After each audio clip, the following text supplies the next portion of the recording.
통찰과 역설 반갑습니다.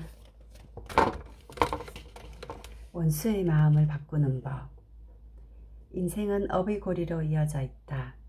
업은 사람이 먹고 살기 위해 하는 심신활동과 행위를 말하는데 직업에 업자가 붙은 것도 이 때문이다.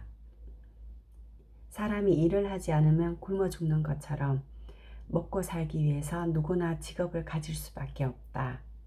문제는 선업을 행하는가 악업을 행하는가에 있다. 남에게 선한 일을 하면서 업을 짓는 일은 선업이고, 도둑질이나 사기를 쳐서 남에게 피해를 주면서 먹고 살면 악업이다. 사람은 이지적인 인격체라서 자신이 하고 있는 일이 선업인지 악업인지 분별할 줄 안다. 이것도 모르면 한갓 짐승에 지나지 않는다. 좋은 인연은 선업의 결과로 나타나지만 내가 상대에게 잘못하거나 상대가 나에게 잘못하면 악업의 결과로 나타나서 원수지간이 된다. 상호간에 좋지 못한 업의 충돌로 인해 나쁜 기류가 흐르게 되고 기운이 탁해져서 좋지 못한 인연으로 이어지게 되는 것이다. 사람이 원수지간이 되는 건 남의 탓이 아니라 그 원인은 바로 나에게 있다. 그런데 어떤가? 사람들은 잘못되기만 하면 무조건 남의 탓만 한다.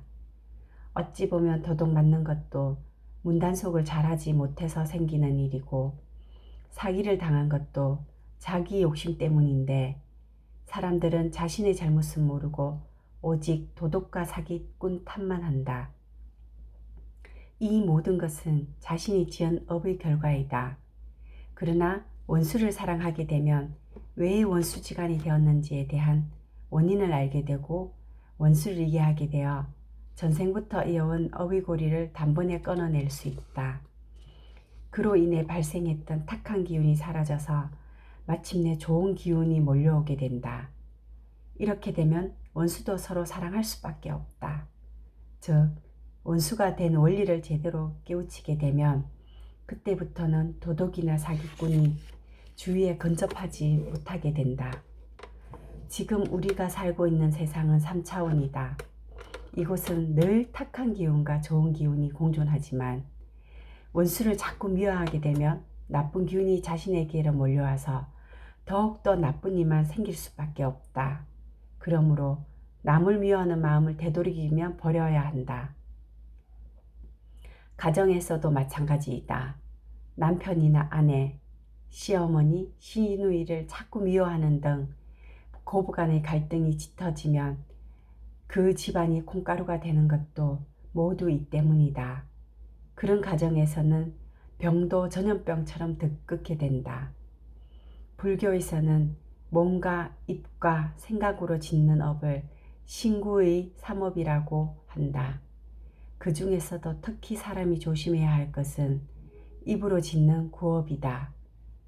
오죽하면 법구경에서는 입안에 도끼가 있다고 하겠는가.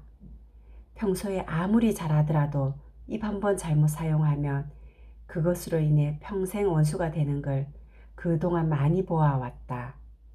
사람이 원수되는 것도 다 전생에 지은 업의 고리에 따른 것이지만 희한하게도 업은 대자연의 법칙에 의해 움직일 뿐 그 실체가 전혀 없기 때문에 어느 날 갑자기 나타난다. 그래서 악업이 더 무서운 것이다. 길을 가다가 묻지마 살인이나 교통사고를 당하는 것도 이런 악업 때문이다. 이러한 업의 원리를 깨우치면 사람은 원수를 사랑할 수밖에 없다. 그래서 원한을 사지 말라고 하는 것이다. 특히 원수지간이었던 부부가 이러한 업의 원리를 깨치고 나면 어떻게 될까? 그때부터는 평생 남편은 아내를 위해, 아내는 남편을 위해 산다. 진실로 당신은 내 인생의 전부요, 나는 당신의 인생의 전부가 되는 것이다. 사이가 좋지 않았던 고부지간도 좋아지게 되고 며느리와 시누이도 바뀌게 된다. 이렇듯 원수를 사랑하게 되면 상대방도 나를 위해서 살게 된다. 그렇다고 단번에 원수지간이던 사람이 빨리 가까워지기를 원해서는 안 된다. 서로의 마음을 이해하고 조금씩 다가가게 되면 어느 날 갑자기 화해가 되고 나중에는 평생 동반자가 될 수 있는 사이가 바로 원수지간이다. 국가 간의 이해관계도 그렇다. 한국과 일본의 관계를 살펴보면 과거에는 원수지간이었지만 지금은 서로가 협력하지 못하며 발전하지 못하는 것처럼 가정도 그렇다는 것이다.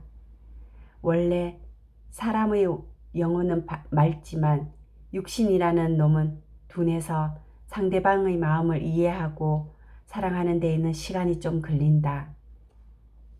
그래서 원수를 사랑하려면 먼저 이해관계를 떠나서 무조건적으로 사랑해야 한다. 설령 남편과 아내가 시어머니와 며느리가 서로 못마땅한 점이 있더라도 조건 없이 이해하고 사랑하는 것이 좋다. 한결같은 마음으로 대하다 보면 상대방의 마음도 점점 열리게 된다. 상대방이 돌아오는데 만일 100일이 걸린다면 적어도 30일은 무조건 이해하고 사랑하는 마음으로 대하면 그때부터 상대방의 마음이 움직이기 시작하고 70일 후면 틀림없이 상대방도 나를 사랑하게 된다. 이것이 바로 원수지간이든 사람의 마음을 바꾸는 대자연의 3대7 법칙이다. 저는 오늘 하루도 구업을 짓지 않도록 노력하는, 생각하고 말을 할 수 있는 그런 하루가 되도록 노력하겠습니다. 좋은 하루 되십시오.